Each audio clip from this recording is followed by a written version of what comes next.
Okay, so we're live with our special edition class. Right now, we only got one holy brother in the house, so it's going to grow, and it's exciting because it's important. We need to do this. This is something that's needed right now, being that there were sirens going off very shortly, and we got to fill that energy like with some positive flow. And here we go. Let's do it. So this is an opportunity for us to sort of go ahead, no matter what, be live, be connected. And we began with being proactive. That was the original class in a whole different world, in a sense. Like that was before, we had a long time period of saying BC, before Corona. Now we're going to have before this crazy last 3 days that began on Simchas Torah, before war. Exactly. And this is intense. Like this is the real thing. We don't have to do intros because we've done that. We had some quality time together this recent Shabbat, and it was really special and needed. And Yom Tov as well. It was a special time, and I'm still appreciating all the gifts that I got during this time period. But at the same time, I'm realistic that we're being challenged in a big way right now. I've even got my top on. It says gratitude. Got to have an attitude of gratitude to do this. Yeah, that's what it's about. So, I was doing my sukkah, like packing it away. Thank God, just before the rain came, and a knife went straight into my wrist. Now, my wife's Magen David Adom, she came running. Blood was like pouring out. My son was sleeping on the couch, recovering from everything that's been going on, and he started freaking out. And but at that moment, my wife held it, and he was sleepy. He was like, "Whoa!" The blood flying, and she held it at the right place, and it thankfully she was the pressure caused it to no longer have an issue, no more blood, and I have a gratitude of attitude, and attitude of gratitude to my soulmate, and that's a big part of what we're talking about: the intimacy, getting into the right flow, that we don't get messed up by the current pressures of feeling like, wow, everything's so doom and gloom, because we have a bigger picture that there's people in our life, people we care about, and there's what to do. We spoke about being proactive. Relationships is not going to happen by us just like texting, as we mentioned last time, or recently over this time period, I checked out a Netflix whole thing. I've been like skipping through it to see if there's anything worthwhile on sex education. That whole, I don't know if you've seen it. Probably a waste of time, but it's good to be in touch with where people are at. It's very sad, and it sort of, in some ways, hints towards where we're at, like in all different ways. That there's such a low level of spirituality and relationships nowadays, and people are just seeking gratification, which is a very low level of intimacy. And that's one of the reasons why we're doing this course, to try get us to go to a higher level. We talked about being proactive, doing something, making choices, making the right choices. And now we're going to talk about the end in mind. End in mind. This is a very appropriate title for where we're at right now as a people. The end in mind is a very important principle from Stephen Covey, but it connects into the next level because it's the concept of mission statement, having goals, having visions, having dreams. When we last time met, we were in the Bnei Akiva, World Bnei Akiva program, and there they had a mission statement on the wall. I don't know if you know it off by heart, but it was something very positive about the Jewish people in the Holy Land, and that's important, and that should be in your mind and in your heart if you're in this program, that it's something real for you, and that gives you structure and focus to build off everything else, that you have a foundation why you're in this program. You could say, oh, there's pretty women, or good schedule, good events, good staff, best staff, especially that Eddie Goldsmith guy, etc. You could say that, but the real point is that we have to have a mission statement, a goal, a bigger vision of what we're here for. And that would go for the Bnei Akiva Mechina program, but that will also go for all of life, and especially in your home, and especially in your heart, you know what you're here for, your personally, your own personal mission statement, and and even more so as a community, because we have to really realize that the community right now needs us more than ever. I mean, we can't ignore the current situation when we're talking about intimacy. I was even looking up in halacha if you're allowed to even be intimate during time of war, which is in itself a question.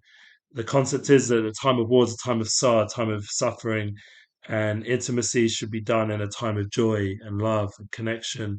And to sort of ignore that and go off into your own intimate world, whereas there's a whole community in pain and suffering, it's not really right. So we can sort of all understand that intuitively, that this isn't a time so much for intimate focus. And that's one of the things that the world will never quite understand, especially nowadays when they're so focused on self gratification. And then you come to Eretz Yisrael and you live it in a different wavelength because now it's about a, the bigger picture, the end in mind, the goals, the dreams. What's this land about? What are we fighting and defending ourselves here for? What are we live putting up with this? As Rav Shlomo Katz said this morning, he said to every one of us at the table, he said, all of you could have lived much more comfortable, easy lives back in London or in America, in New York, or in Australia, or wherever it was that you came from, South Africa, South America, all the different guys in the program who will send the audio to, the idea that you had that opportunity to connect to that light, and that's a real thing. So everybody in their own way is able to experience this energy that we're discussing right now, because it's going to have to come up from within. You're going to have to actually sit down. Back in the day, it would be pen and paper, yeah. And right now, if you're at home or in your dorms or wherever you are, if it's not pen and paper, then you need to type it out. If you're not typing it out, then you need to do it on your phone. But write down, what is my mission statement? I know mine very clear. It's about United Souls, Unity Bookings. It's all about bringing unity and bringing souls together. That's what I'm engaging in right now. Using my platform to reach out to people to do kindness for just one chesed, so that they should get support and be able to then provide around $1 million worth of equipment for the reserve, for the all the different miluim that are going up, and there's hundreds of thousands of them, as we know, on the way to Gaza as we speak. And another one is to use my platform to be able to help the local community right now where I'm at in a frat. And that would be the ideal for me, to be able to be a scene or a pipeline for kindness and gratitude, as we say. And that's the idea of having a mission statement that then emboldens your life. Now, for a relationship, yeah, if you see, say, on these programs, people just want casual experiences where they're just hooking up, like we spoke about, hooking up culture. So then they're not really going to have any goal or dream other than one goal, which is pleasure. Right now, with all the pain and all the turmoil in the world, I don't think people are in that mindset right now. I judge people favorably that they have gone through, especially in the program of Bnei Akiva, that you've had the opportunity to go through a Rosh Hashanah, 10 days of Tshuva, Yom Kippur, Sukkot, Shemini Atzeres, and obviously a disrupted Simchas Torah. But nevertheless, you had that whole spiritual flow of this past month. And even though we would have liked to finish off this holy month in the positive, happy way that we begun it, but it nevertheless right now is really, let's just say the last 3 weeks were like training for now. They were like getting us into the right mindset so that we could now be in our full game when we're being challenged right now in the current situation. So if anyone who, I don't know right now, anybody want to reach out at any point to discuss this more, how they can develop their mission statement, how they can develop their own personal mission, right now, currently in the current situation, obviously acts of kindness should be out there, caring about other people, asking how they're doing. Um, if you have unique talents, like to teach something. If you have a unique talent to paint, draw something. Right now, my kids have been drawing and painting. That's very important to use the creative sparks. Personally, I'm a musician, so I'm going to hopefully put some time in the next few days, try to play some music. go out there, give to the people in that need food, drink. There's a limit amount of food and drink right now in the supermarkets, so they're looking for people to go work in the supermarkets, Jewish people, because of the current lockdown in the Arab neighborhoods, because of everything going on, security issues. It's very sad, that we've able up until now to have Israeli Arabs and Palestinians working together in our community, and now because of the acts of Hamas, we no longer have that ability, and that's really, really sad that we lost that. And yeah, I just, whew, it's intense. So the full flow we're going to send to you as an audio, but the idea of intimacy and begin with end in mind is one of the most relevant things, because if you have a goal in your relationship, it will go into a whole nother level. You have to understand, because your soulmate or the other person you're connecting with also has hopes and dreams and visions. And it takes a conversation, it takes communication, it takes sharing it. It's not just about you writing it down now or typing it, or it's now about you communicating to another person and tuning into what is their value system, what is their goal system. One of the things I mentioned about Joe Rogan, I would love to go on his podcast just to give him clarity that a lot of his beautiful things that he does and success that he's has comes from the fact that he does have a vision, he does have a goal, and he has a soul, and humanity has a soul. I truly believe that the main reason of this war is because people are not connecting anymore as souls. They're connecting as, jealousy, a place of jealousy and greed and power and corruption. And if they're connecting from that low part of themselves, so then they're no longer connecting to another human being in a more elevated way.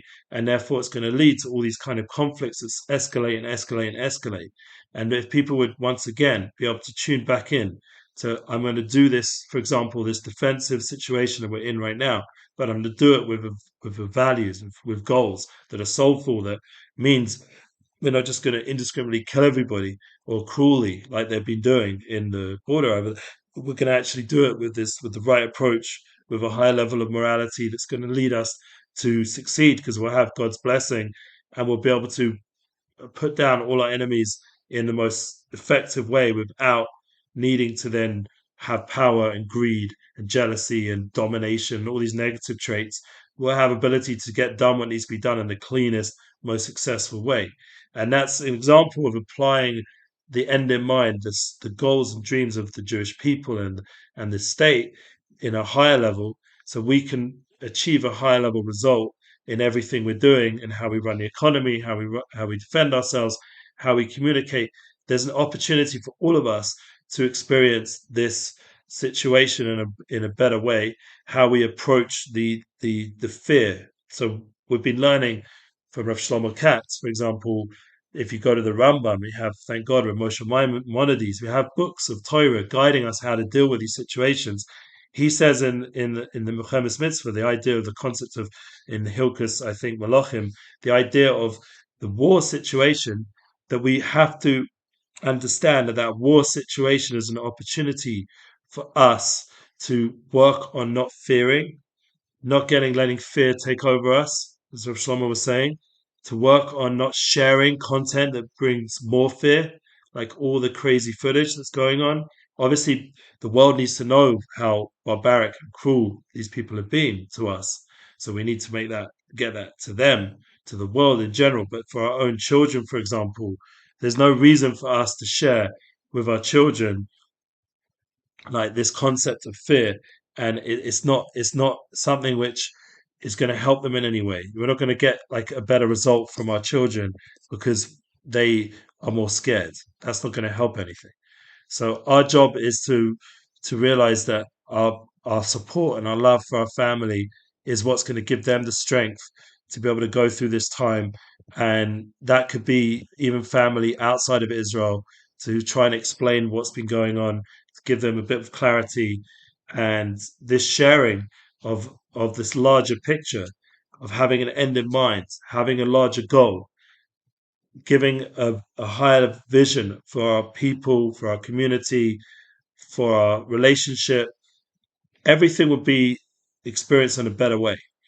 So this previous Shabbat, I had the pleasure to have a few of the guys here at my table, and we discussed some of my stories from my past, my journey to the Holy Land, and even in the Holy Land, and I wanted it to be enjoyable. I wanted to share parts of my life which I feel guys, young men can relate to, and including myself. Like I still have that side of myself, but also to realize there was a goal to it. The goal was when I went out to those parties with my old friends in the stories that I told was to connect with the souls that I was with then, was to be able to unite with them, to bond with them, so that now we're in this crazy situation.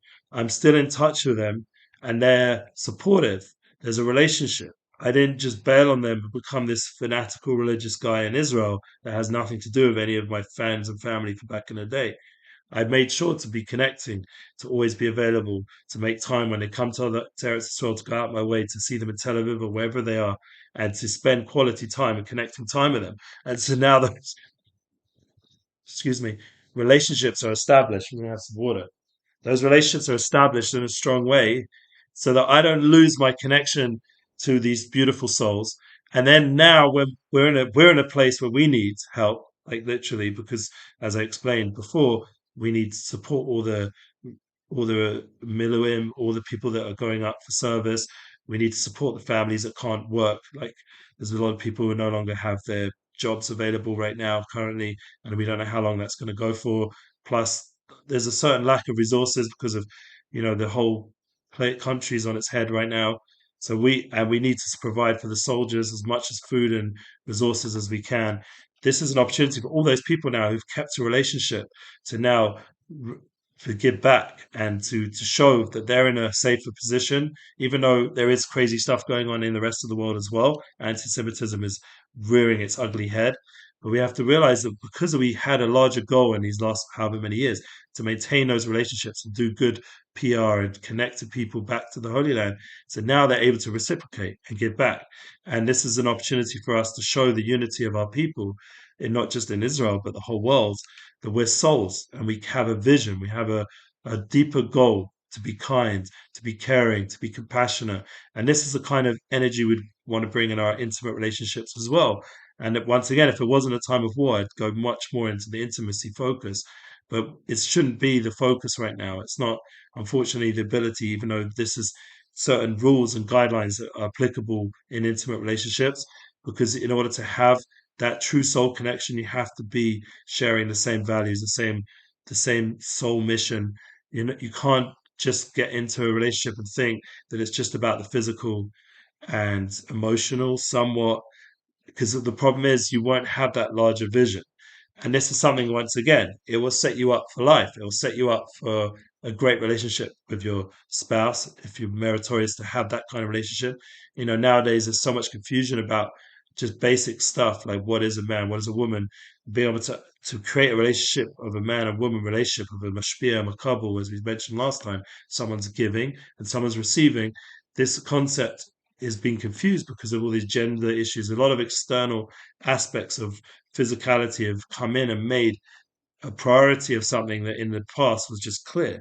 We just knew what the basics would. Everything just worked the way it should generally, and that was like an easier process of relation. Now we have to get through a lot of confusion, a lot of noise before we can get to the clarity of knowing what we are. I know I'm a man. Not only that, I'm a Jewish man. Not only that, I'm a father. Not only that, I'm living in the Holy Land. Not only that, and you start to clarify again and again all these principles. And if you're not a father yet, I want to be a father, and I want to have a family, and I want to build a relationship. I want to have goals.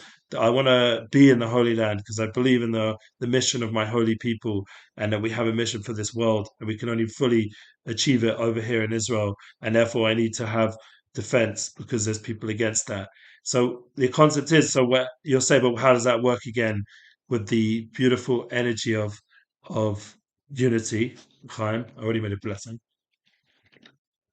Because united souls, I mentioned in my most recent class, the unification process of our people in the world is going to come through clarifications. Again and again, it's called bururim in Hebrew, bururim. Clarity, clarify again and again, just like you write to your mission statement. You're not going to get it right the first time. To clarify it again and again, clearer and clearer vision of who you are. So too, as a people, clearer vision of who the Jewish people are. So too, your community in Efrat or in Migdal Oz, or your community wherever you're chilling or doing, your crew, what your crew's about, yeah, your workplace, everything needs to be clarified more and more. That's what I said these last 3 weeks. Rosh Hashanah, Yom Kippur, Sukkot is a clarification process of getting clearer and clearer the truth of who you are, who's your soulmate, what you're here for, getting it clearer and clearer and clearer, and that end in mind focus, that ability to have goals. Now, the important point that Stephen Covey throws in that to help you with this is one day you're going to have people giving you a hesped. Yeah, he thinks literally the end in mind. What's the end in mind?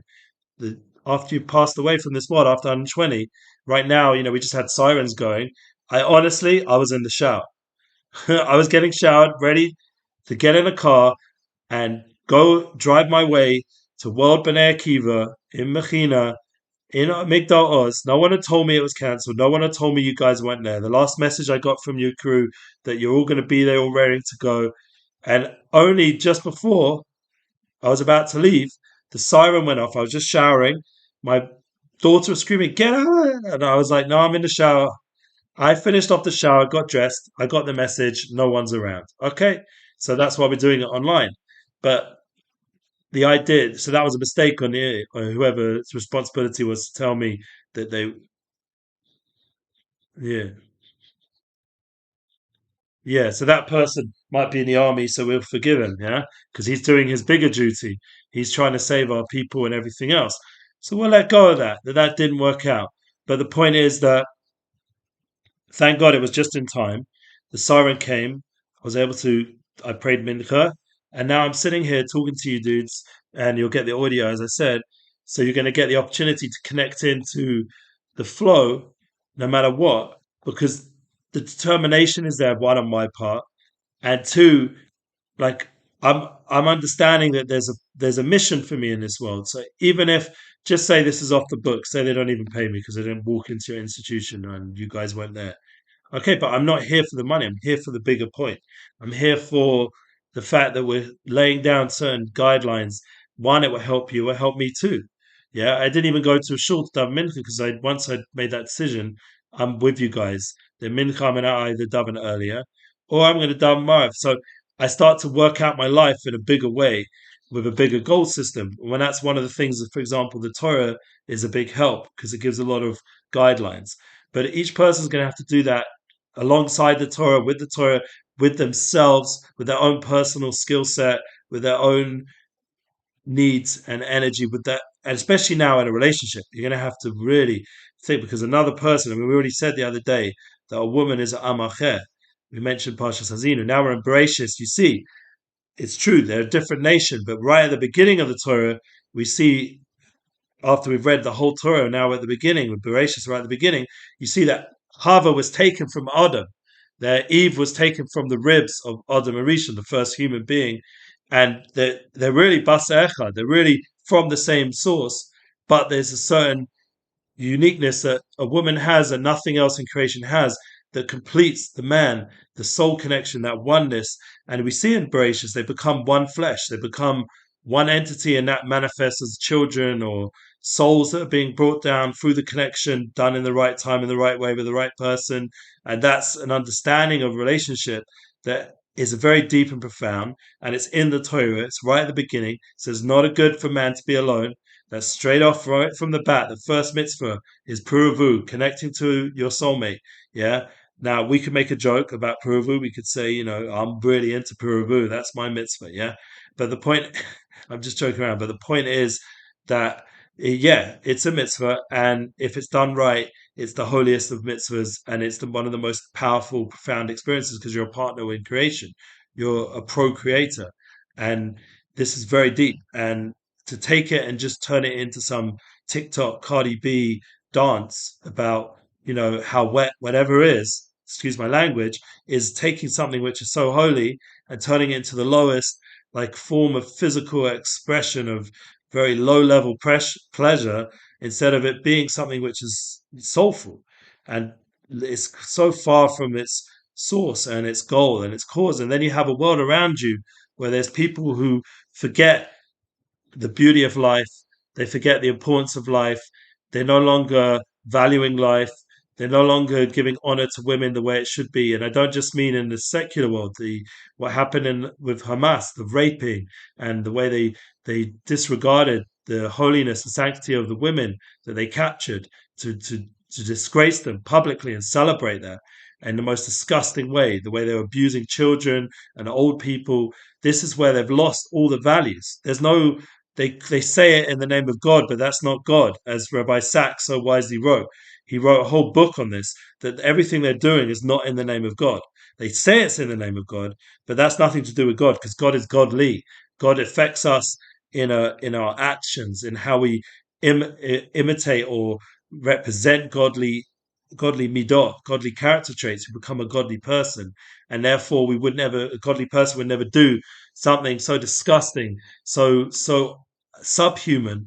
And then their the whole religion of what they're disgracing their religion, they're disgracing their people, they're a disgrace to the Arab world, and they need to be destroyed by their not just by the Jewish people but by the Arab world should be disgusted with them.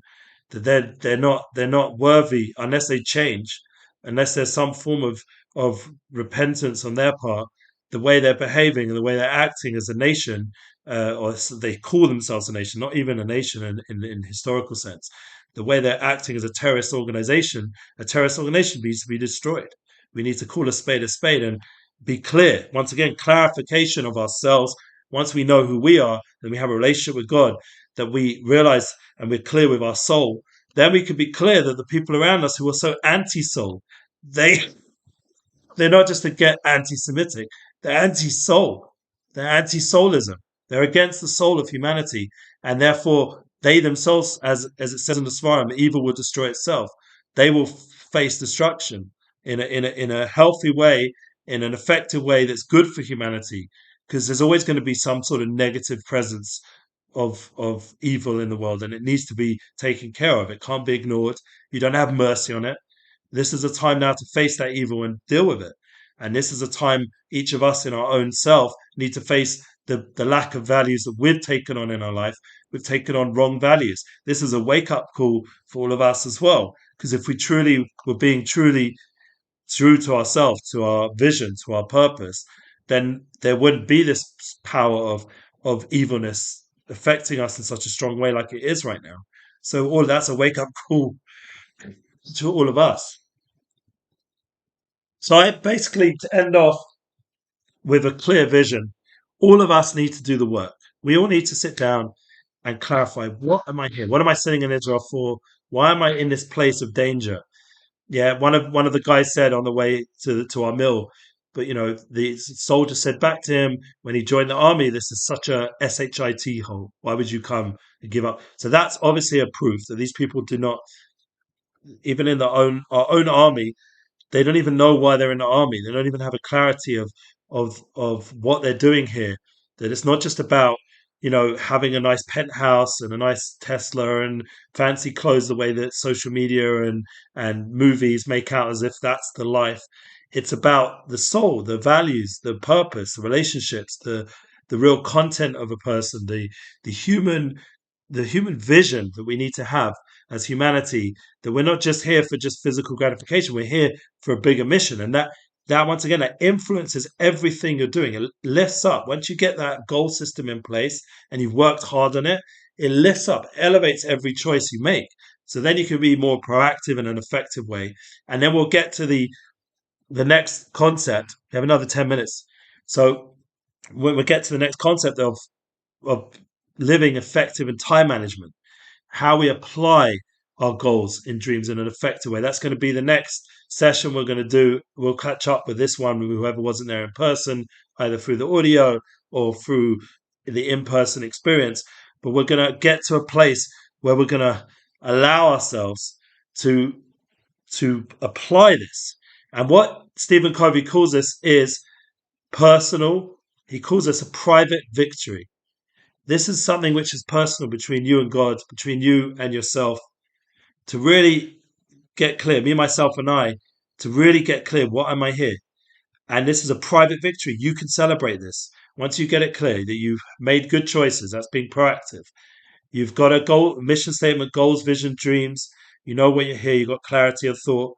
So now, if a situation comes up like we're in now with a war, we know that we're here for a purpose. We're not just here because we ended up here by accident, God forbid, it just happened chance.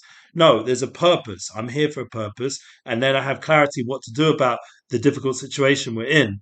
And that gives me energy, motivation. It gives me the right guidance. I know now how to apply all that good advice that I'm tuned into because I'm clear about what I'm about. And then third, now I'm going to slot it into my daily schedule. So you'll say, but right now the schedule's off. Yeah, we're in a time of war.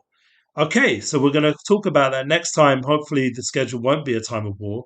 But nevertheless, we can learn from this time of war that if we have good habits, if we've set ourselves up for victory, for success in our personal development, then we will, in a time of war, also have that kind of schedule. Yeah, that we won't be distracted from our goals. We won't be distracted from the relationship in front of us. We'll know that the priorities, what our priorities are family first and connection with the people around us and to do kindness. And those priorities will guide us even in this time of war once again. So then we won't feel lost. We won't feel helpless. We'll say, no, no, no, I have what to be busy with, even now when my main job is not functional anymore. I'm only doing side things and side projects, and even the supermarket's not functional, and the community is not functional. We were meant to have a children's event, and that got cancelled. And people are now, like Corona days, are back online doing these kind of Zoom things, But yeah, I have a habit. I'm ready for this. I've trained for this. My whole life has been about getting to this point. Like my son said, everything he's been doing for a year and a half in the army. Yeah, Baruch Yitzhak, he should have Shmira Eliona, Baruch Yitzhak Ben Masha, and all our soldiers should have heavenly protection. Everything he's done has been about this moment now. That he's up there in Lebanon border. He was meant to go to Gaza with his unit and Sderot, and there's been, unfortunately, many of his unit have been killed already, sorry to say. And it's a real disaster zone what's going on.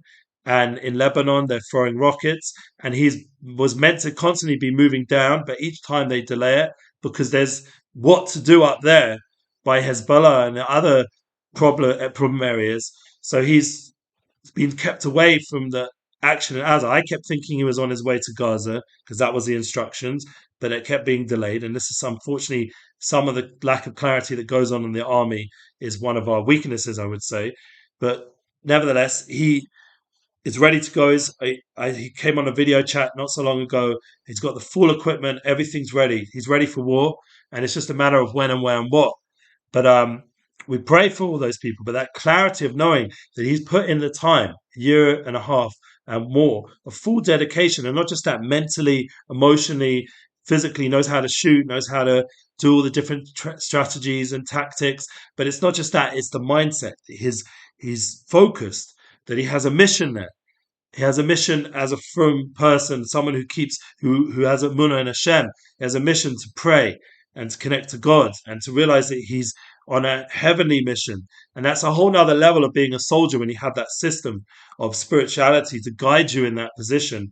And that's one of the reasons they say that the dati parts of the army, the religious parts of the army, spiritually focused people are generally very high accomplished soldiers because they have their whole mind, their whole game is focused. Like if you go into, like Joe Rogan's had many different fighters on his show, on his podcast, Lahavdil, and you go there and you see who are the successful people, the ones who have very disciplined lives. Yeah. The ones who were able to box till they were in their 40s and win titles. How did they do that? Because they were focused in the most intense way on their mission, that they didn't have time to party. They didn't have time for hooking up.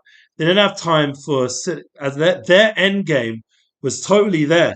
They knew what they were here for. The most successful athletes, the most successful UFC fighters, like the goats in that world are the greatest of all times, are people who knew what their purpose was and their mission was. So they didn't get stoned and pissed and drunk and distracted by everything and everything. They were able to focus on their game, and they were the ones who became the greatest of all time. Yeah, we could go through the list in every sport. Yeah, I've got one of them on my head, Michael Jordan. Yeah, Kobe Bryant. Go through every sport and list off the goats and look at their lifestyle. Look at how disciplined, how focused, how they knew what their goals were. And every day they were up first thing in the morning, ready to do their mission, ready to do what they were here for, to the highest and highest levels. And even when they moved from the sports, they brought it into their game, into everything else, into business, and into their family. If they're really focused, and they hopefully achieved success with their own, with the next generation. And the idea that these people are the goats because they're the goats at life. They're the goats of knowing their mission, their goal, their end in mind. And we mentioned before the idea of a hesped. We just touched on it. In the end, every one of us, and this will be the end point, everyone's going to have to face the concept of that we're not here forever. That there's an end game, and all of us are going to hopefully get the opportunity to achieve our goals and mission, and we're going to get to that point where we'll look at our mission statement and we'll look at all the different goals and rules and things we try to live up to. And we're going to say, tick, tick, tick, tick. I did it all. Like a recently, coach in business development made me write out on a Google sheet all the things I want to accomplish this quarter. And I wrote it all out, and hopefully I can actually say I've ticked it all. Have I got the success financially that I'm also hoping for? That is still being decided, and hopefully the next few weeks we'll have some good news somehow or another. But otherwise than the money side of it, everything else I've done. I've done all the effort, all the ishtal, all the ticks are there. And after 120, you want to be to say, not just the ticks, you want to be to say the relationship was there. You're not going to worry about how many hours you put in the office or how many hours or how many girls you hooked up with or anything like that. The only thing you're going to care about after 120 was how was my relationship with the people I love. That's what you're going to think about. How much of a legacy did I leave them? My wife, my children, my spouse, my soulmate. How much of a legacy did I leave the next generation? How much of a better world is it thanks to my time in this world? What was it? What did I contribute? These are the kinds of questions you're going to think about. It's a much higher level game. And this is something you need to bring into your mindset, even as a young man, not in a pressured way or in an unhealthy way. Obviously, according to your age and your maturity and your abilities right now and your awareness and your knowledge and your understanding, everything according to your level. Yeah, remember, we're judging everyone favorably. Hashem's judging everyone favorably generally, except for those people on the border. They need to be wiped out. But everybody else, yeah, they're judging favorably. And the idea that we constantly have to be honest with ourselves. And I'll tell you one more point as we end off. This right eye was given, yeah, the right eye was given to look at the good in others. This left eye was to look at the not good in yourself, so you can become a better person. That's what Simcha Bunim Pshispa said. You have to use all the different parts of yourself to evaluate yourself in the best way, but you also have to now think, what can I do with that? That's the kindness aspect. That's the proactive that we started the whole thing with. That's the beginning of all relationships begins with kindness. And the key to relationship is kindness, constantly seeking out the benefit of another person, giving to them. Even intimacy itself is kindness. To understand on a deepest level, it's kindness. It's an intense form of connection and pleasure that needs to be done in the right way, as we mentioned, in the right time. So I think that we've pretty much covered a lot of important points, and especially now that we're in a war situation, we have a little bit more hope, a little bit more clarity of who we are, what we're here for, and each of us needs to put that down and clarify. Me personally, I want unity. How can I make unity with the people down on the border who have tried to kill us? The answer is their destruction. That's their unity. They've already discounted themselves from being able to unify. Unfortunately, very sad that humanity, there's parts of it that does that, but that is part of a reality, and it's in the Torah. There's Amalek and there's nations that need to be destroyed. That and that's it. Okay, so we finished over here. I'm going to send out the audio, and I want to thank everyone who joined me on the Instagram. We that I just put in a little bit. I just We're going to post a little bit of the audio over there. The full audio will go on the IG stories. Remember, there's a lot of amazing courses that we're doing right now. Causes, excuse me. The idea of just one chesed, or you can DM me directly, and I'll be able to get to the local community here. This is real life. This is real stuff. This is a real war. This is a time for our values, our goals, our dreams to now manifest in kindness, in goodness, in caring for each other. And with that ability, that hope, that ray of hope that comes out from the soul of humanity, we'll be able to restore peace in the land. and we'll be able to have our borders safe again, not just here in America as well, in the whole world. Everyone needs to have those borders. Those lack of borders is what's causing so much grief, because we need to have the right boundaries. We need to make sure that we're clear of what we're able to do and what we're not able to do. And big blessing to all the Bnei Akiva guys who are sending us out audio direct to them. The intimacy series will continue, hopefully, as once the war quietens, we can focus again more exclusively on intimacy, and we'll get into some more stories and fun times as well. And it's just this, big prayer that everything we're doing right now is for the safety of the soldiers. All that should be a merit, and the safety of our people. We just had sirens going off less than an hour ago, right here, and missiles landed in Beitar, not far from here, and have caused damage and maybe even casualties. And we're going through real stuff here. This is life or death. So everyone needs to step up. Everyone needs to remember we're here for a purpose and live that purpose. Once again, reach out how you can do something about it. Let's make this world a better place, and let's get rid of this negative energy that's been in the last few days and turn it around into only good news. Amen. Thank you, Sharon. Much love. Appreciate it so much. It's like I want to welcome everyone. We're World Bnei Akiva. Why is it called World Bnei Akiva? Because you guys are coming from the world. Is that right? I mean, I assume they didn't call it that just because they wanted some globalist agenda or something. I think they were trying to bring together the Jewish people globally, and one of the ways to do that is how you, as we said, brand yourself. Each of you have your own personal brand. We're going to discuss today, we're going to go over what we mentioned last week. I put it up on the Zoom and I recorded it. End in mind. You ever heard of this concept, end in mind, having a mission statement? And that goes together with the concept of a brand. Everyone here needs to know what their purpose is. Otherwise, even though you're young, fair enough, I was 18, I was still working it out. It doesn't mean you have to have it sorted, but you have to have some sort of idea of direction, what you're doing. All of you, including me. And right now, yes, brother. Right now we're in a situation where we're faced by people who totally know what their mission is. Hamas, Machshama, they know what their mission is. They have a mission. They've been planning this for years. Everything that's going on right now. Obviously, it's not going completely foolproof, because as great as mission anyone can have, there's going to be challenges, and they're having theirs. And we pray for them to fail and all their mission and all their plans to fall apart. But what we experienced a week ago, and you guys were all in my community, you were all in Shirat David, is that right? Everyone was there? In a frat? Yeah. You saw me with my nice big furry hat, yeah? Weren't expecting that, I'm sure, unless you've been checking me out online. Yeah, the furry hat, the strimal, the full get up. So that's a story in itself, how I ended up there. I don't know if I got into it last time because we were talking about relationships. I wasn't talking about Hasidut or anything like that. Because when I come with you guys, I want to talk what's going to be relevant for you. If you're interested, you have questions, we can go into anything. We can talk about anything. But my focus, at least the first part of the class, is to get a certain concept out there.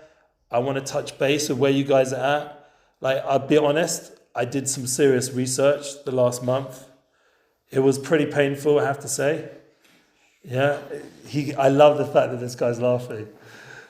Because he's thinking, this is an intimacy class, so what does it mean, research, yeah? He's still laughing. Good. I want to make you laugh. We need to have some humor right now. And one of the ways I did research in the intimacy topic, obviously other than being married and having a wife, is I did research in where you guys are being fed from the media, which is probably the most popular streaming app is Netflix. Maybe there's competition, Amazon Prime, or there's other people out there who are doing pretty good content. But as far as I know, the top on the list of what people are streaming nowadays is Netflix. Is that correct? Yeah. Probably the biggest streaming app. So I went onto there and I had a look around at what discusses intimacy. And who would guess, no cheating, Who would guess what did I, because he might have heard my class, maybe some of you listened in anyway, but I don't care if you know. If you know, it makes me happy that you were listening last week's. But what was I researching? What was the Netflix series that would fit what we're discussing here? Huh? Sex education. Yeah. Thank you, brother. I just finished the last episode. Perfect timing. The man in Quator, T-shirt, Airways, and he just watched the last episode of the 4th series, so I know what I'm talking about. And it got to the point that even Eric wants to become a preacher. That's how much I know. Yeah. Okay. He's the gay dude. Yeah. Okay. Anyway, without getting into all the characters and all the storylines, because it's not the point of this, what we're doing here, I took out my time. Now, I had to obviously fast forward many times, because it does give you a warning of sex and nudity. And, hopefully with the beard and the tzitzis and the strimal and Shabbos, I'm not watching the sex and the nudity. It doesn't really go together, yeah? You understand that? But the concepts, like the mindset... haven't been well, sorry man. The mindset of Netflix to focus in on intimacy in that way, especially the fact that it's called sex education, is already showing us. Oh my gosh. Yeah, we're discussing sex education. How are they? You know what that is? Of course I do. Yeah. This holy man. Yeah. So look, we're all in. I have to say, I have to give you guys credit. Baruch Hashem, some of you guys know what this series is about on Netflix, but you've also had Elul, Rosh Hashanah, Yom Kippur, Sukkot, Simchas Torah, which we can combine together. Yes, brother. We can combine it together with Shmini Atzeret. You've had a war, a real war, not like one of these missile attacks happens one morning, 1 week, in the middle of whenever. You're in the middle of an actual real war. This is a real war. And, for example, my oldest son, is on the front.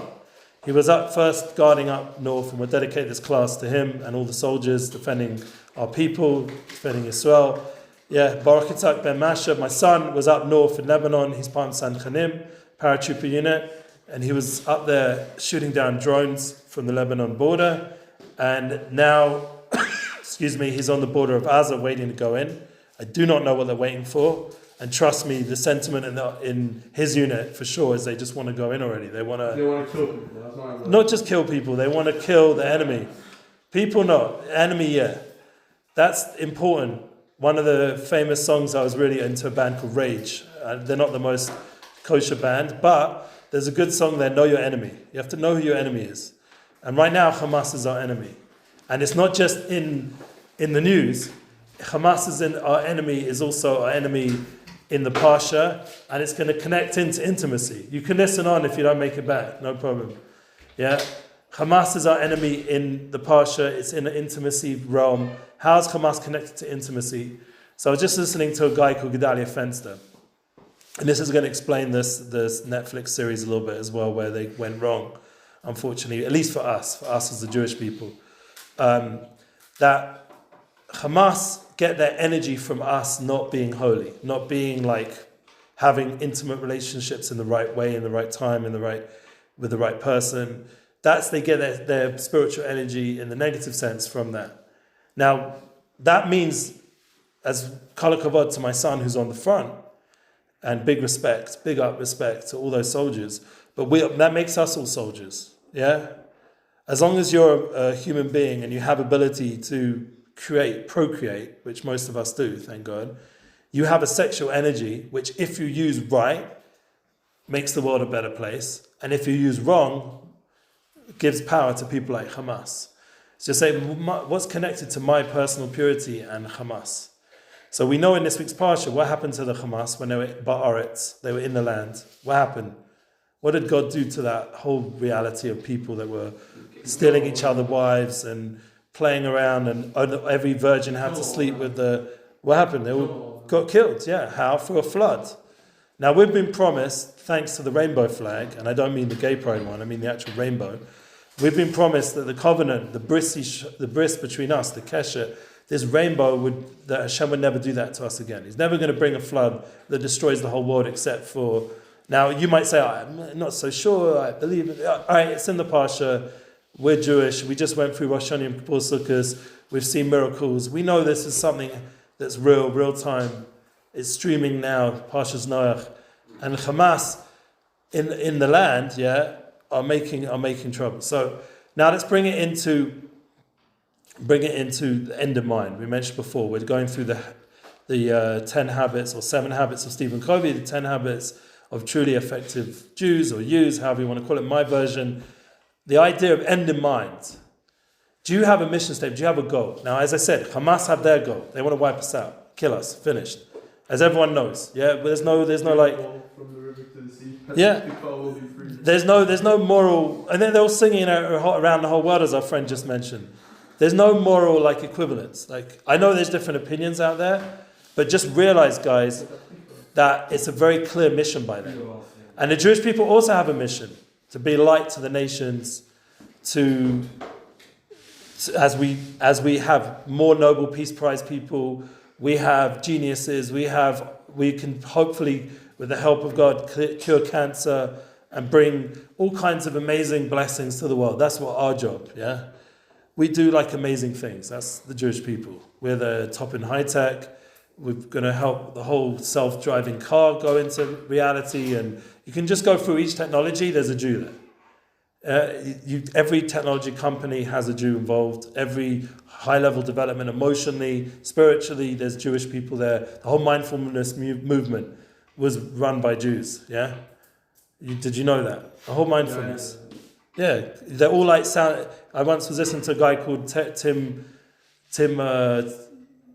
Ferriss. He has a beautiful podcast, very intelligent. Check out Tim Ferriss, a very worthwhile listening person to listen to. And he had a bunch of Jews on his program, and he said, I just want to ask, why is it that all the mindfulness leaders sound like lawyers?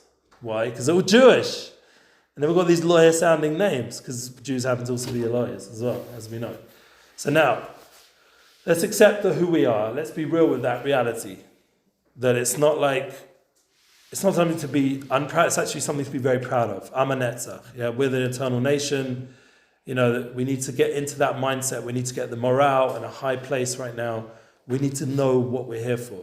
So all of you are on the front lines, not with the guns, but by working on yourself, becoming better people, being supportive to your friends who are on the front lines, letting you know your family back there. You're all like ambassadors for Israel right now, because people are asking you, I was getting phone calls on Shabbos when it happened. I was getting messages.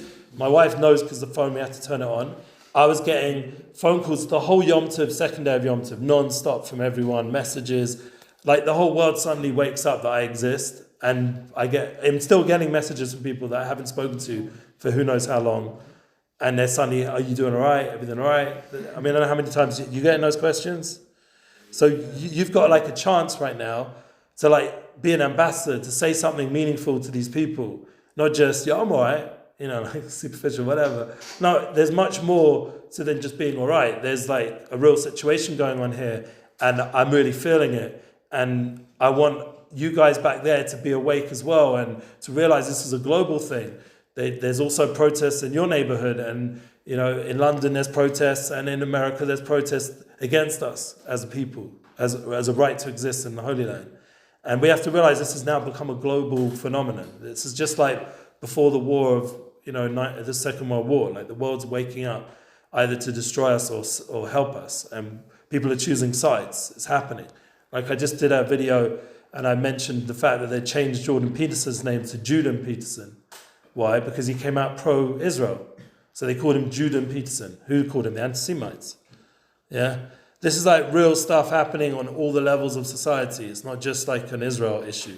So even if they only talk about it for half an hour on their podcast like Joe Rogan did, and then he goes off another 3 episodes and hardly talks about it, and he doesn't even really choose sides even, he just sort of stays somewhere in the middle. But the point is, it's on everyone's mind. Everyone's been affected by it, everybody. So they have their end in mind. They know what their mission statement is. Our mission statement has to be something significant, real. We spoke about it a little bit in the other classroom because they had a mission statement for Bnei Akiva, There is a mission statement somewhere. Remember it. Okay, so it's important that they do that. You stick it on the wall, like we said, Bnei World, Bnei Akiva, Mechina, is preparing you for something. Like this is, you have to understand these words are not just put there for fun or because someone just thought, we're just making an organization. There's usually a lot of intention and thought behind it. If you have a corporate company, their mission statement, they will have a whole team of experts to decide how they're going to brand and organize their mission for their company. So each of us individually, even in a certain way, we have to take it seriously. It's an important aspect of our life to give ourselves a purpose, a mission. And in this week's parsha, we see, for example, Noach. He has his mission. Now, he doesn't get it quite right. We know that. He doesn't save the world. Yeah, that's where he's criticized for, meaning only him and his family survived, and the animals and the life force other than humanity. The rest of humanity is destroyed. So he doesn't succeed in that mission. Second one, he comes out and he starts getting a bit drunk. The alcohol comes in, and then he doesn't succeed in repopulating the world the best way. So then we're going to have some of those issues that were left before are going to come back out into the new world. Yeah, and we're still dealing with that now. Why? Because one of his sons was Ham, and Ham is the root word for Hamas. Ham is the root word, is the shorish. Remember in Hebrew everything's root. The root word for Hamas. So Hamas comes out from this nation of Ham, this nation that are into warmth and misusing this holy part of humanity, and as they did, everyone knows what they were doing. I don't know if you've seen some of the interviews of the terrorists. Don't look at the images, they're horrible, but if you have, like the terrorists, after they've been captured and interrogated, I've seen a bunch of them, and they are so nonchalantly talking about the raping they did, and the killing, and the beheading, and don't want to get too graphic, but by them, this is the mission. Yeah? Now, would any of you do any of that? No. Okay, you're not going to rape, you're not going to behead anyone, you're not looking to kill in a merciless way, you're not looking to kill innocent people. Our nation are a lot like that. We're different. Yeah, we have a different mission statement. They're raised like that's how they're raised, literally. Yeah. As soon as they're born, they're raised to kill that. And what are we raised to do? To defend ourselves. So we're not raised to kill. We're not raised to kill. No, our army is IDF, is the Israel Defense Force. We're only defending, never attacking. Never happened. So you already see just in our mission, even the name of the IDF has a mission. We're defending, not attacking. Hamas is violence. That's what it means, or stealing. Yeah. So they have in their name their mission, or Ham, which is to overly warm up towards desires that are not good. Our mission statement is shame, the name, purpose, having name, being Yehudim, Semites. That's why anti-Semite come from shame. Yes, shame from this week's parsha, Noach's son, shame. Same, he was a Semite. Yeah, and one of the things that people are talking all about now, anti-Semitism, I want to give it one extra level. Let me tell you what my mission statement is. Yeah, and then we'll hear a little bit if you guys have any of your mission statement. My mission statement is soul. I want to bring more soul to the world. That's why I'm busy with the Unity booking stuff. I want to bring artists, musicians, speakers. I don't know, have any of you seen Rudy Rochman on the news, Brown? Yeah. He's an activist, so he's one of my boys. I was meant to I just saw him at the Moshe Fest, and we had a nice cuddle there, and he's moved to Yerushalayim, and now he's on the front lines. And his tour, obviously, is delayed. We're going to do something in England. We're going to have to wait till the right time and do it in the right time in England. That's what I was helping him with. He'll have a tour in the US. Hopefully he'll get through this war, and we can do amazing things with him. His fame has already gone way up from this whole experience because he's really able to vocalize our message as a people, and he's a great ambassador. And I'm very proud to have him on part of my story. He's one guy, Rudy Rochman, yeah? Another guy, Shlomi Zion's just starting to talk now. You'll start seeing him around. Who else from my crew? They're maybe not doing as much as everyone should be. I'm trying to put out the word personally. But the main point of my mission statement is bringing souls together that represent good values, unity, soulfulness. So now, if I would tell you, Hitler, was he a soulful guy? Machshama, yeah? And who would he support in this current situation? Where does his mission statement align with? I don't think he would support them, to be honest. Huh? I think it was important. You don't know exactly what they did. No, but it's against my ideology too. That's a good point. There is obviously, he was an Aryan person who believed in Aryan people. At the end of the day, it's just It's being Jews. That's all he wants. okay. So that point, they would agree. You'd agree? That point would be like, yeah. Okay. So, excuse me. So now, by the way, I did bring some drink. Just didn't get very far. Yeah. He asked me about it. Sorry, man. If it was allowed, I'd like bring a few stacks. Yeah. Don't drink and teach. And yeah, I don't think they'd like it. Anyway. We won't say If it drinks it now, it's Yeah, I did that in a yeshiva, and eventually someone did say something. Yeah. You'd think no one would say something, but there's always some. We don't have a drink or someone. Oh yeah. Oh, no one's around right now. No, they're on that. So like, Milovan. all of them are in That would have been the time. So now, no, Simchat Torah would have been the time. Yeah, we did have a nice kiddush. That was pretty cool. That blue label, suddenly appeared from the Yemenite shul. Anyway, I had a few beers with you guys at my house, whoever came, but I drank a lot. Everyone needed a drink after that morning, but just to get back to the idea, without being like Noah and getting overly drunk, because he ended up castrated, the whole story. We have to like everything in its right time, right place. And my thing is soulism. I feel like the whole movement right now in the world is anti-soulism. It's not anti-Semitism. Yeah, it is anti-Semitism, but it's really at a high level. It's anti-soul. They don't want people of soul to have any soul in the world. They want to destroy it. What does a soul do for it? What did Hitler write in Mein Kampf that soul does that he doesn't like? What does it bother about him? What would you say he connects to it? His words in his book, if you ever read it, is consciousness. He hates the fact you have a guilty conscience. If the soul constantly talks to you and says, but what about you have a soul? You're a spiritual being. You have a purpose. There's humanity. There's a bigger cause for humanity than just, pillage and stealing and raping. There's a bigger purpose than just immediate pleasures. Yeah, that's what the soul keeps telling you. And he doesn't want that voice in his head. He wants to just feel totally at peace with being pure evil. That's Hitler, Machshema. So he wanted to wipe out the people that remind him there's a soul.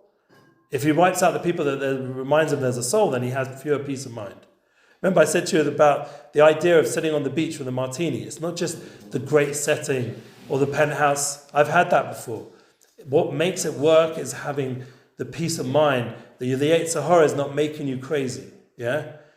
It's not making you like the inner space is in a good space. The person you're with, you're really with. Like, that's another point.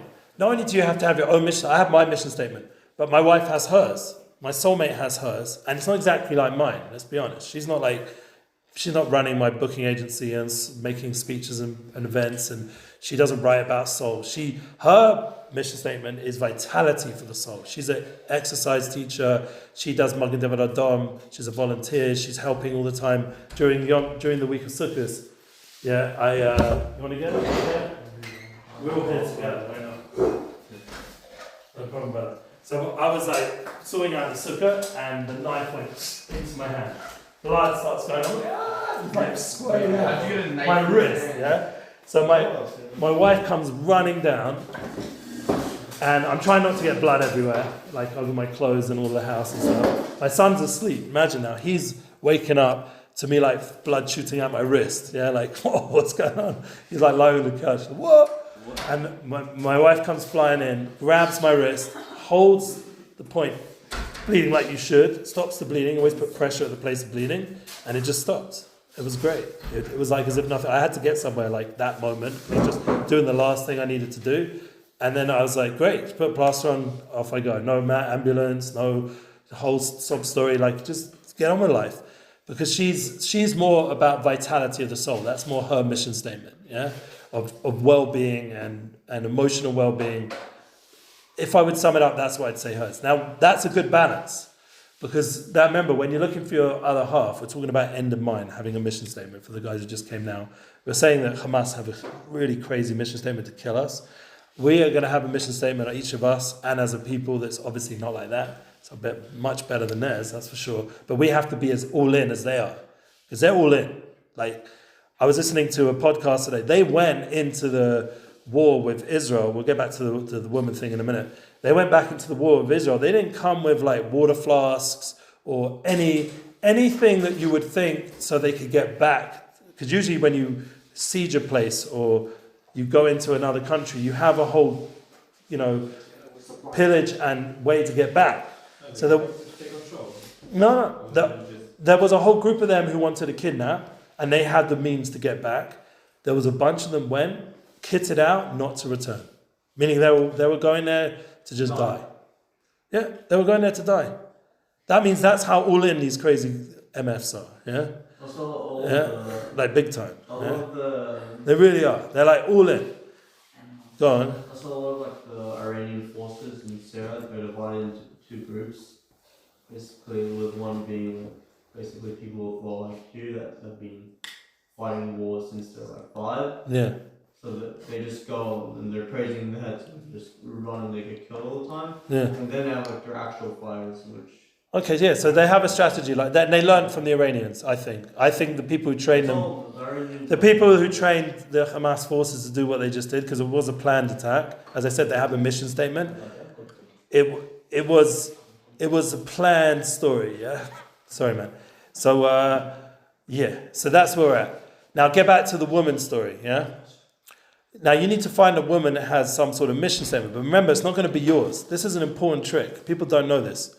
Yeah, this is why, like, I was telling the guys, it just turned up. I did some research this last month. I went through the Netflix thing, Sex Education. You seen it? No. Good. So now, I went through it, and, like, they don't really have such clear values, mission statements. Like, it's very sort of all over the place. And that you can see why they get into all over the place relationships. Everything's a bit of a mess.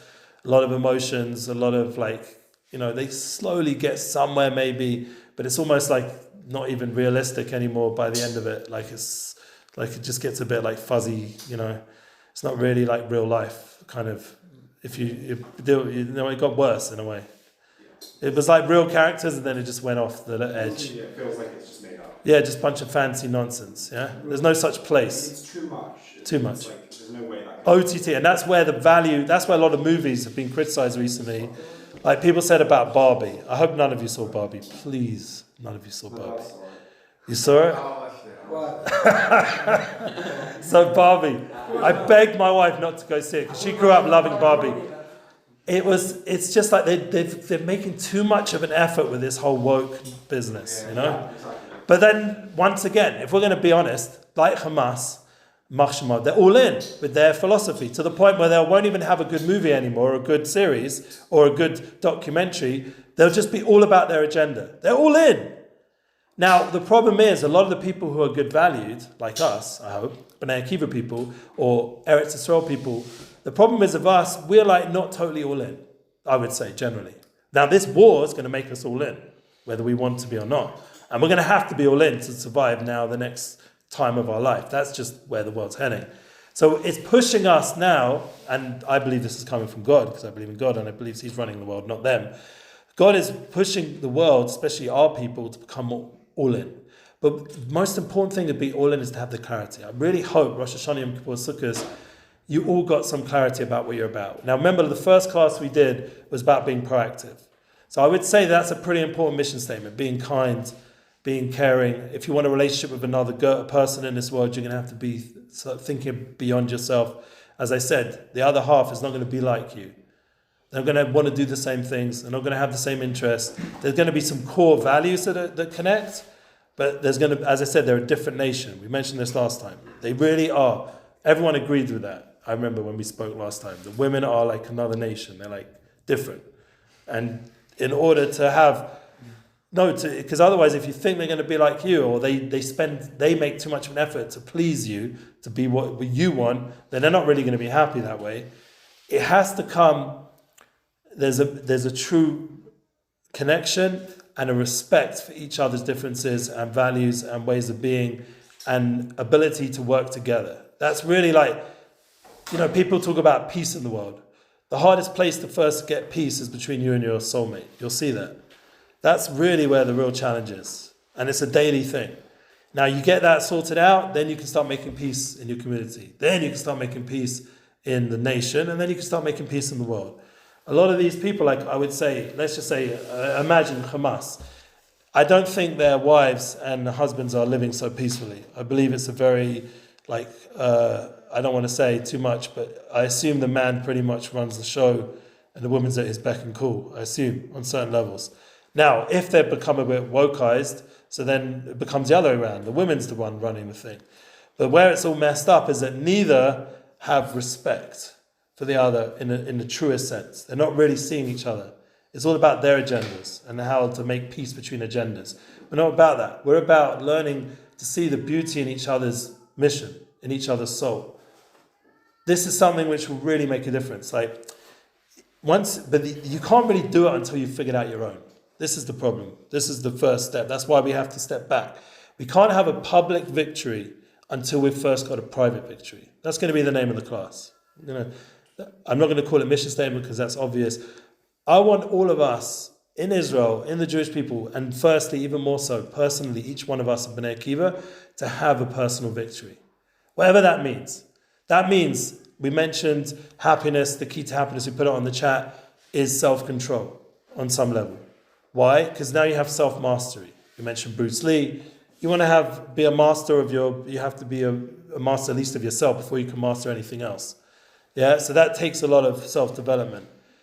You see on these programs, I don't know what it was like for you, the whole month of Tishrei. As I said, it was a holy time, and now we're going into the winter time. It's a slightly different vibe. I don't know if you guys you experienced it here. I don't know how the program was. I mean, you tell me, was it legit? They did it cool? You felt you experienced something special here spiritually, like Rosh Hashanah, Yom Kippur, Sukkot? We weren't here Rosh Hashanah. We were only here Yom Kippur. It was Kol Ami and Boker. It wasn't here. It wasn't here. You were in Israel? Yeah, we were in Israel. So wherever you were in Israel, I'm sure it was pretty spiritual wherever you are. It doesn't have to be in the program. No? Tel Aviv? No, I mean, I had a guy, a student of mine.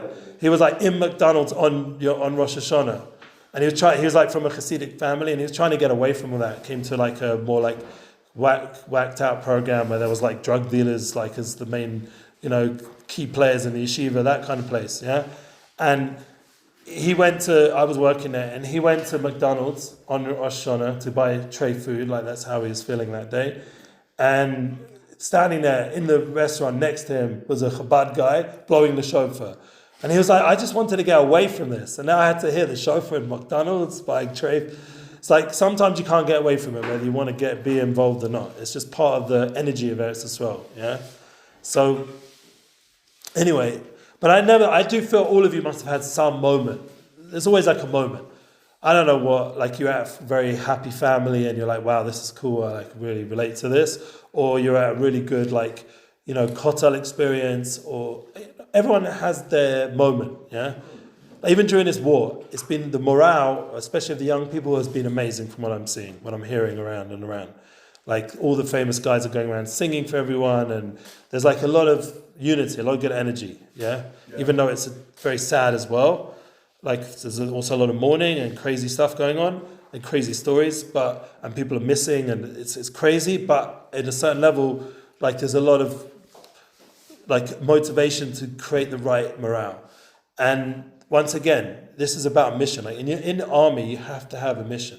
So I do believe, even if you're not officially in the army, you're not signed up in the green uniforms with the guns, you're in our army. I was a teenager, and I don't miss those days. It's not easy. But no, it isn't. Because you've got all the hormones, everything's kicking off. Everyone says the opposite. They're we wait for routine. No. I live in terms of the energy of a teenager, having that young vibe, that I'm into. But the confusion of being a teenager, yeah, nah, I don't want that again. Yeah, no thanks. You know what I'm talking about? I mean, you are a teenager now, all the feelings, you don't know what to do, the drives, it's all new, huh? That's pre-bar mitzvah still. Yeah, some people, peak at that age, at 13. I was already peaking pretty young. So by the time I was 16, 17, I'd like had enough of that stuff, you know. I'd already like done enough by that point. So it was pretty funny. Like I did my teenage years pretty condensed. But so I already made big life choices already at 17, 18, 19. I was already in Israel. I was already very focused and I had a mission. So yeah, I grew up quick in that sense. But what I'm saying is that everyone's going to do it in their own way, in their own time. One of the things we mentioned last time is you have to sit down with a paper, or if anyone has pen and paper anymore, with your phone, write it down on a Word doc, or if you have some, I don't know what app it is, that you can write notes. Write down your mission statement. Write a title. What do you want in this life? Write a title, and then underneath write like how you're going to get there. Like any company has like a quarterly goals, yeah? You need to make a system of how you're going to achieve some of these missions. This is going to be very important for the next class. We're going to talk about priorities. We mentioned it last time. We're going to get to priorities. Priorities. What's your priorities in life? Who's your priority? Who's it? What are you here for? What's your first things first? Because you can't get to the private victory until you've done these 3 steps. You can't get to your personal success until you first become a kind, giving person, like we mentioned last time. You've figured out what your goals, values, and dreams are. And thirdly, you're now bringing it into your daily schedule. It's become part of your life. You're living it. Like you have a very successful schedule. When I was your age already, I was running every day. I know I don't like it now, but God forbid me. I need to do more exercise. There's a pool opening up. I'm blaming it on the pool in the frat. I don't know if you heard about it, but it's been opening up for about 6 years. So eventually when that opens up, I'll be in there swimming and you'll suddenly see this slim guy walking in like I used to be. But until then, when I was your age, I was exercise, running, jogging, like a soldier, running along the beach when I was in Brighton. But it doesn't matter where I was. In yeshiva, I used to run around all of Israel. Like when I came to yeshiva, I was biking. I know it's a bit more dangerous these days, but back in the day, I would go to Lifta, which is like this place as you enter Jerusalem, and I'd ride down there and go for a dunk and then ride back up. And it was good times. I really enjoyed the land. You know, you have to get out there like a little bit. I know once again with safety and everything, but wherever's safe, but just use the campus, use the environment to like be like a David Goggins kind of vibe of like beating up your inner BITCH, yeah? You have to like shout at yourself a little bit, get yourself moving. Like be army sergeant for yourself a little bit. Another thing is I was very into the gym. I don't know if you guys work out.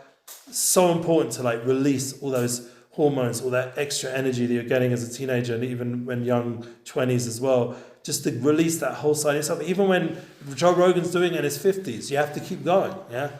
The idea is, before I came here, I literally had a shower. Just before I had the shower, I do my quick workout, yeah? I do a bunch of press-ups and, you know, I have a bunch of, you know, what do you call them? Curls. Yeah, curls. I did a bunch of curls. Whatever. Quickly before I go into the shower, just to get, you know, muscles, body moving, and it's important. This is the kind of soldier style life, but it comes together with having goals, values, dreams. You first have to know what you're doing it for. Why do you need to have this healthy body? Because I want to have a long, healthy life.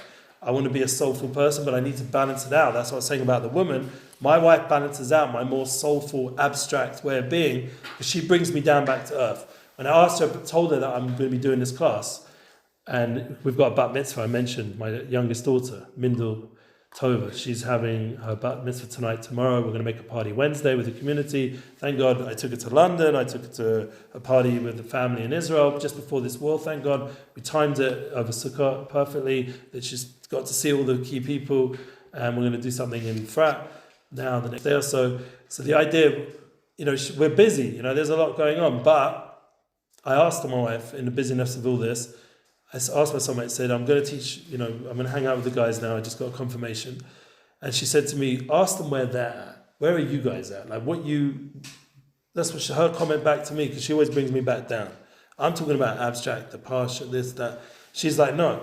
And that's very important, that your other half will do that for you. She'll help you become more practical, more real, face your emotions, stuff you don't really want to do. Feels like a pain in the neck. But really, it's going to help you become a better person. And that's really the key. Gedalia says like this, Gedalia Fenster. He said, don't find a trophy wife. Yeah, you know what trophy wife is? Yeah? Like these gold diggers, yeah? the nice. They see you with your, whatever it is. You told me the car. Yeah, there's so many cool cars nowadays. I mean, and the electric ones as well. Huh? What cars? Bugatti, yeah. Well, you're getting a bit of Andrew Tate now. Huh? He's our enemy now, yeah. Andrew Tate, shame. He lost the Jewish vote. Shame. Anyway, you've got your nice Ferrari, whatever it is. Brand new Tesla, and the gold digger girl, the trophy lady, she's there. Why? Because you've got money and she's got, you know what I'm saying, yeah? Trophy wife, yeah? Now, you don't want that woman, because she's not really there for you. She's there for your things, yeah? What do you want? You want a woman that's going to win you trophies. You get the difference? You hear this guy on my hat? This guy on the hat, don't forget that line. This guy on my hat, Michael Jordan, I'm sure he married someone who helped him win. Yeah? He definitely had a mother who helped him win. You got to have people in your life help you win. Huh? No, he had a way. The film, you've seen it, I don't know, documentaries. Yeah, I know the film you're talking about. The one on Netflix too? Yeah, Last Dance. Last Dance. Yeah. He had people in his life who helped him win. It wasn't just him. You got to have people who help you win. That's what it's about. No problem, man. So that's a big key to someone supports your goals and values and dreams. You have to find those kind of people, and that would make sense in the kind of woman you're looking for. Someone who's going to win you trophies, going to make you a success. And remember, success is always relevant to who you are and what you're going through. Okay, so since my wife told me now, it's your turn. Where are you at? Where are you up to? What's going on? You're going through a war? I don't know. I personally, I felt my sex drive go down curve when this all kicked off. It's not like the most romantic vibes, when you're hearing about people being raped, and it sort of kicks in. Unless you're a sicko, it kicks your head. It makes that whole energy just dissipate. I feel like that's like the last on your mind. When there's a siren going off, you're not thinking about that. Yeah. But nevertheless, it's not all sirens, thank God. We're not being killed and raped right this moment. And so I'm being a human man. You guys wouldn't be raped. Yeah, no, they do. Saddam. They can do that also, yeah. They can't. Oh, what? Maybe. I don't know. They did it to kids, maybe. I don't know. I'd rather not get into it. It's also haram. Yeah. But we want to do that. The key is, look, one, we have to remember, our purity as a people has been attacked, literally. Like, the image of Am Yisrael as a lady being raped by this beast of a person is really unfortunately, what just took place. Now, we can go on. We can get back to purity. We can get back to happy days and peace on earth. There's a way out of this. It's going to take a painful path. But there is, because we have a mission and a goal, and we're all in. It's not just half in. We're all in. We're ready for this, real. This is a class. We're all in. Yeah. This is not just a walk in the park. So now each of you need to think about, where am I? What's my mission statement? How can I be all in a bit more? Everyone with little steps. Yeah. We don't want to take too big steps, because then you just don't do anything. You got to take small steps. I'll give an example. My son, on the day of that horrible, tragic day, which was really meant to be a beautiful Yom Tov, even though I did still experience the Yom Tov, but nevertheless, it was a terrible day historically. And even though Hashem's Eino Mavad is telling us there's nothing else but me, and the opposite, it's pain. So on that day, my son had to get in a car, keeps Shabbos, drive up the hill to get a blessing from me before he goes off to the army. And I haven't seen him since, in face to face. We've talked a little bit. He hugged me. I gave him a bracha. I was in a bomb shelter that moment because there'd just been a siren before that. And he gets back in the car with his gun and everything, drives off, picks up his captain, does a whole drive around and around and around. Where's he end up? Before he gets to Jerusalem, he ends up going into a place called Givat Zev.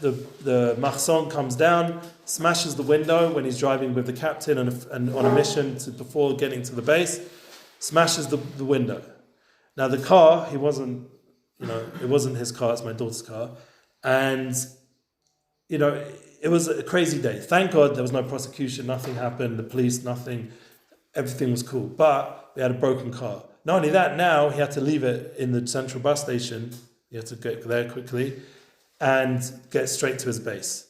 So now the car's just sitting in a central bus station. You tell me, a car sitting in a central bus station anywhere in the world, what's going to happen to it? Stolen, towed, tickets, this and that. I'm not going to say thank you Hashem, but it was a thank you Hashem in a certain sense, because everyone's busy with the war, so no one's giving tickets or towing or anything. So we came there straight after Shabbat, saw the car, the smashed window and everything. Baruch Hashem, it's there. We get in it, it's able to drive. The glass hasn't come in, it's just cracked all the way through, but not to the point where it's coming into the car. We drive it back home and we ask around the community, what do you do with such a thing? They all tell us, now this is like the small steps. This is the small steps of making the world a better place. They take out their time and they tell us, there's a place in Talpiot, you go there, you give them your insurance, they'll fix it. No questions asked. And they did. Today it got fixed. So even though it's a week later, and it's a small victory, but it means my daughter has a working car now. We didn't have to pay anything. My son managed to do what he had to do. He felt very guilty and he was worried that he'd have to pay my daughter back money for the fix. He's not going to have to pay anything. Everything's cool. Like, these are small little victories. How do we know about the place? Because people in the community take time out to care about each other, even during a war. They'll take a minute to message us and tell us, or phone us, or or discuss it. They said, I saw your message about it. This is the idea. We're all looking out for each other. This is the Jewish people. This is at a time of war. Small victory leads to big victories. Because if everyone is functioning better, then we'll be able to defeat our enemy. That's all the chasodim going. I was helping an organization called Just One Chesed. They raised over $1 million for the soldiers this last week. Maybe it's even more now. Yeah, the guy I mentioned before, Gedalia Fenster, the one who said trophy wife, rather get a wife that wins you trophies, that line. He raised, I think it's now 120,000, something like that now. He's basically, it's over, I think he's got $64,000 worth of donations and he's doubling it, what he's giving. So that would be 128,000, I think, where he's at right now. So he's giving towards, I mean, this is like the amount of mobilization of the Jewish people in America and the world, and a lot of my people from London and Europe, they've been giving, because they want us to succeed, they want us to win. You understand? That's the people. They're the ones who are going to help us win trophies. We're in this together. This is the idea. When you have a mission statement, you know your goals are bigger than just what Hamas want, which is destroy us. Your goals are, and a rabbi once said this, we'll end on this point, it's world domination. That's what the Jewish people want, but not in a evil way. We don't want to rule the world for evilness. What do we want? What's the world domination we want? What's it about? Yeah, goodness, man. We're only here to help everyone. Everyone's going to love us. They're going to be like half the world is. They're going to be helping us. They're on our side. Ultimately, it'll be the whole world. The whole world's going to be with us. It's not going to be world domination like a dictator, God forbid.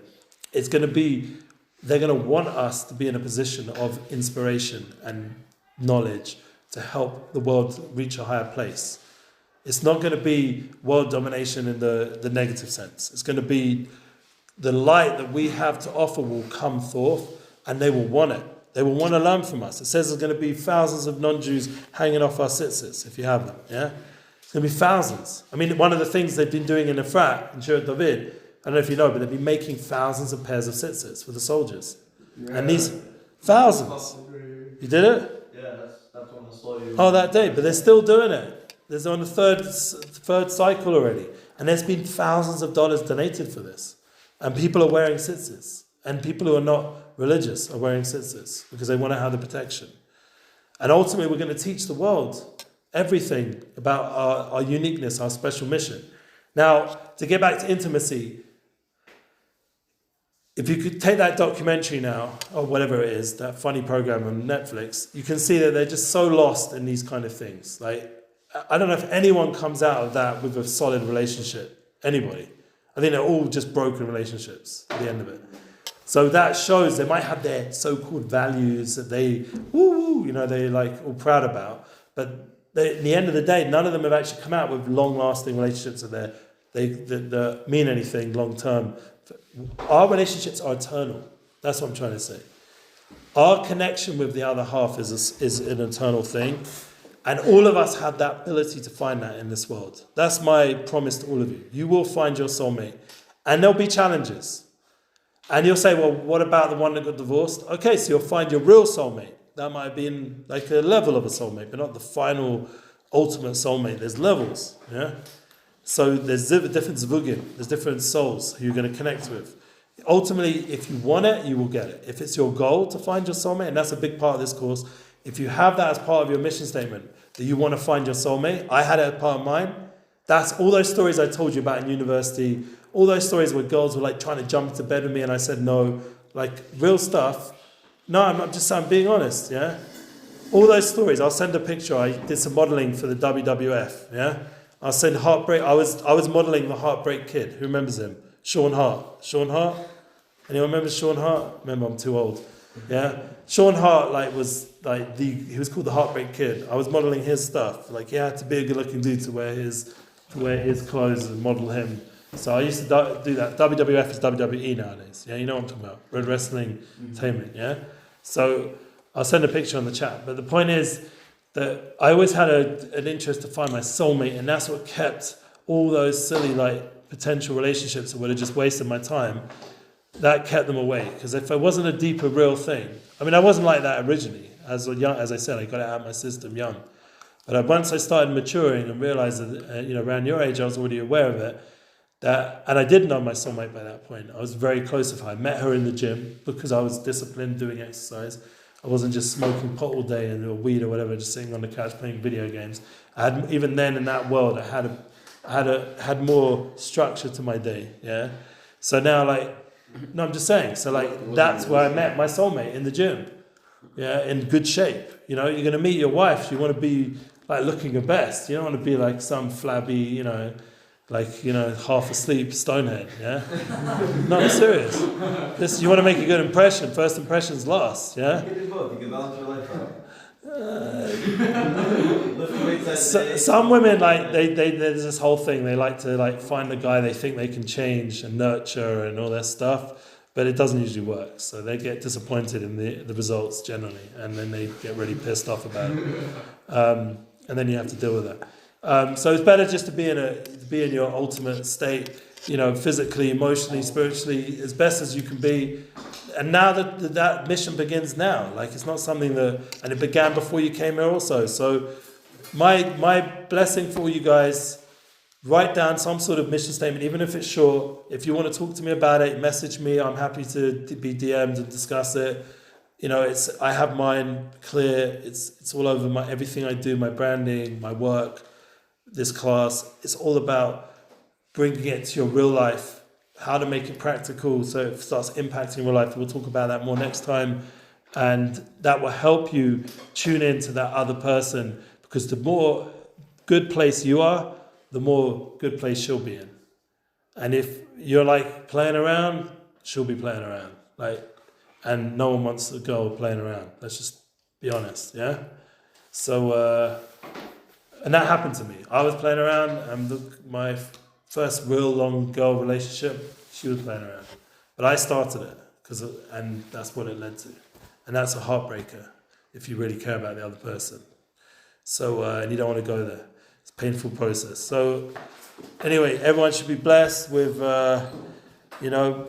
with good news, and we should pray for all our soldiers. Do what you can to help the cause. Come make some sitzes or whatever it is.